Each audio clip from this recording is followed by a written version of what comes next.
ગુરુવારે પવિત્ર અમાસનો દિવસ હતો ત્યારે શહેરના રણછોડરાયજી મંદિર ખાતે હરિયાળી અમાસની ઉજવણી કરવામાં આવી। રણછોડરાયજી મંદિરના પરિસરને લીલી હરિયાળી સાથે સજાવાયું હતું। ભગવાન રણછોડરાયજી મંદિરમાં અનોખા શૃંગાર સાથે ભગવાનના દર્શન રાખવામાં આવ્યા। મોટી સંખ્યામાં ભાવિક ભક્તો ઉમટી પડ્યા।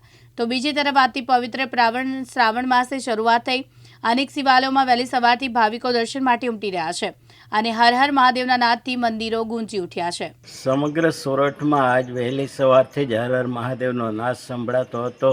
તમામ શિવાલયોમાં ભગવાનને અનોખા શણગાર સાથે આજથી શ્રાવણ માસની શરૂઆત થઈ છે અને દર્શનાર્થે મંદિરોમાં લોકો ઉમટ્યા હતા અને હર હરનો મહાદેવનો નાદ સંભળાતો હતો।